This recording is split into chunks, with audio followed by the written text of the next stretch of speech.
పేరేంటనంటే Lent అంట. ఇదేమంటో అర్థం అవ్వడాలా. Lent రోజులు కాకపోతే ఆ కుర్చీలు కొంచెం ఇక్కడ పై వేయాల్సి వచ్చినేమో. అవునా కాదండి రాజ్ కుమార్ గారు? ఇవి లెంట్ రోజులు కాకపోయి ఉంటే మనం తెచ్చిన కుర్చీలు మరి కొంచెం వేయవలసి వచ్చినేమో. ఇది లెంట్ రోజులు కాబట్టి అంటులో కూర్చున్నారు మన వాళ్ళంతా. ఏం చేస్తున్నారు రా బాబు అని అంటే, ఈ 40 రోజులు సిలువే జ్ఞాపకం వచ్చేస్తుంది. ఒకరోజు బాసిల్లును సిలువల పాపక్షమ, ఒకరోజు సిలువ చెంత చేరిన నాడు, మరొక రోజు ఏ పాపం ఎరగని యో పావనామూర్తి, మరొక రోజు సిలువే నా శరణాయనరా. సిలువే సిలువే సిలువే. బతుకులో సిలువ లేదు కానీ ఆచారంలో సిలువలున్నాయి. సిలువ మీద ఉన్న యేసును చూడక్కర్లా, దిగిపోయాడు ఆయన. సిలువలో ఆయన చేసిన కార్యాన్ని చూచి అనుభవించు.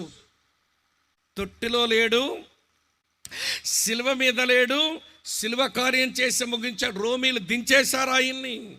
అలాగనే ఖాళీ సమాధి దగ్గరికి వెళ్ళి తిరిగి చూడకండి, అక్కడ కూడా లేడు. దేవదూత అన్నాడు, సజీవుణ్ణి మృతుల్లో వెతుకుతున్నారు ఇట్లా బుద్ధి లేకుండా.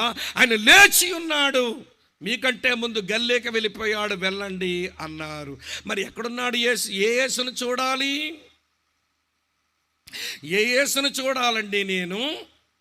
చింతలేదుగా యేసు పుట్టినని పాడుకొని చూడనా యేసుని?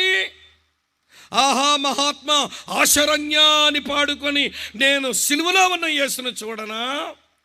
లేకపోతే లేచినాడు రా యేసు లేచినాడని ఎవడి ఏస్త్రపాట పాడుకొని సమాధి దగ్గర యేసును చూడనా?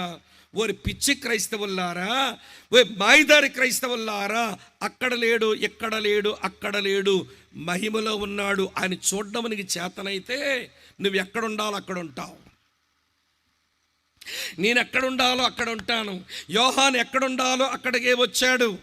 నేను మన్నించండి, కొంచెం కరుగ్గా చెప్తున్నట్టున్నాను, కానీ ఇది అవసరమనే చెబుతున్నాను ప్రియులారా. ఈ రోజున తొట్టి చుట్టూ తిరిగేవాళ్ళు, సిలువ చుట్టూ తిరిగేవాళ్ళు, సమాధి చుట్టూ తిరిగేవాళ్ళు. సమాధుల దొడ్డుకి డెకరేషన్ మొదలెట్టారు. ఈ డెకరేషన్ల తగలయ్యా. సచ్చిన మీ బంధువులంతా సమాధుల నుంచి లేచి వస్తారా? మరి చచ్చిన వాళ్ళు గౌరవించాలంటే వేరొక రోజు ఊదుబత్తీలు పెడతావో, పూలదండలు పెడతావో, లేకపోతే ఆర్తకర్పూరం పెడతావో, వేరొక రోజు పెట్టుకోవచ్చు కదా. ఈస్టర్ రోజునే పెడితే ఏ చచ్చిన మీ బాబు ఏమైనా వాసన పీలుస్తాడా? చచ్చిన మీ అమ్మాయిని పూలెట్టుకొని ముడుచుకొని పోతుంది మీ అమ్మ.